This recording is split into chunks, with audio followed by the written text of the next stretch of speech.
అలు పెరగని స్వర మాధుర్యానికి జీవమిచ్చిన దిగ్గజ గాయని, ఎండిపోయిన కొమ్మలకు సైతం సిరిమల్లె పూలు పూయించే ఆమె గాత్రం, ఆనాటి మధుర గీతాలకు బండరాళ్లను సహా కరిగించేటటువంటి ఆమె కమనీయ గాత్రం ఎస్ జానకమ్మది.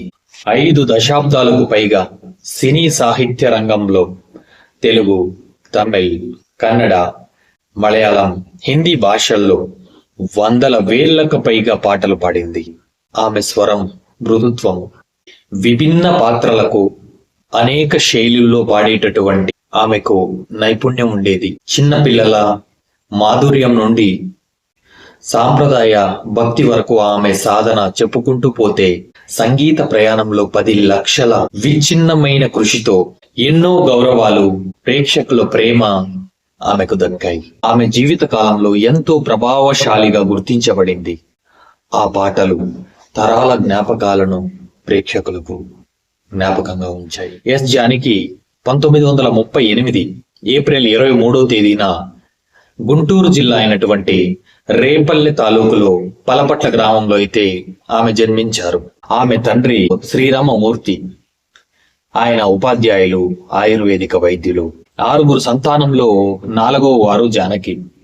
ఆమె బాల్యం మొత్తం సిరిసిల్లతోనే ముడిపడి ఉంది. 1937-38 మధ్య కాలంలో సిరిసిల్ల, ఈనాడు జిల్లా కేంద్రంగా ఉన్నటువంటి సిరిసిల్ల జిల్లాలో వెంకటేశ్వర స్వామి దేవస్థానం వద్ద ఒక అద్దె ఇంట్లో అయితే వారు నివసించేవారు. జానకి గుంటూరు జిల్లాలో జన్మించిన సిరిసిల్లతో అయితే ఆమె బాల్యం మొత్తం ముడిపడి ఉంది. చిన్నతనంలో ఆమెకు విపరీతమైన సంగీతం పట్ల ఆసక్తి ఉండేది. వేములవాడ దేవస్థానం వద్ద హరికథలు, ఇతర శాస్త్రీయ సంగీతం వినేవారు. ఆమెకు 3 ఏళ్లు వయసున్నప్పటి నుంచినే పాటలు పాడడం ప్రారంభించారు.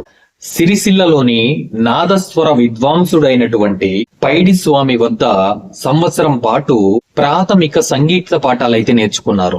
స్వరాల నుండి నేర్పడం ఆమెకి ఎంత అవసరమని భావించినటువంటి పైడి స్వామి ఒకేసారి నగుమోము గనలేవా అనేటటువంటి కీర్తనల నుంచి అయితే ప్రారంభించారనమాట. ఆయన దగ్గర ఎంఎస్ సుబ్రహ్మణ్యం శర్మ అనే శిష్యుడు కూడా ఉండేవారు.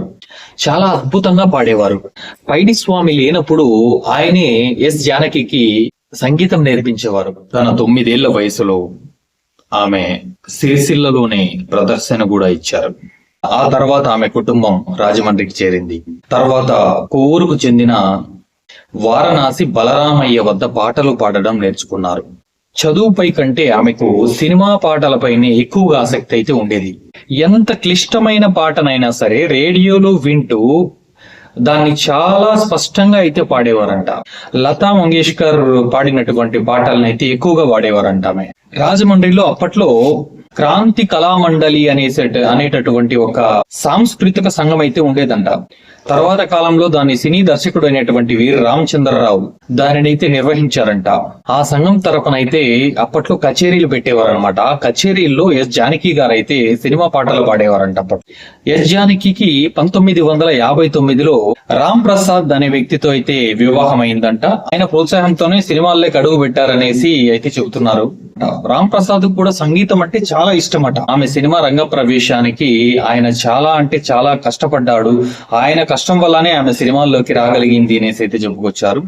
ఎలాగైనా గాని ఎన్నో సంవత్సరాలుగా మంచి పాటలు పాడుతూ మన దేశంలో అందరికీ చెప్పాలంటే మన తెలుగు వారికి అతి ఎక్కువగా సుపరిచితురాలైనటువంటి ఎస్ జానకి గారు ఈ రోజు లేకపోవడం అనేది చాలా అంటే చాలా బాధాకరం. మనం ఇలాగే ఎప్పటికీ ఆమెను స్మరిస్తూ ఉండాలని మరీ కోరుకుంటూ, ఆమె ఆత్మకు శాంతి చేకూరాలని కోరుకుంటూ, ఇంకా ఎన్నో ఆమె గురించి తెలుసుకోవాల్సిన విషయాలు ఫ్యూచర్ లో తెలుసుకుందాం.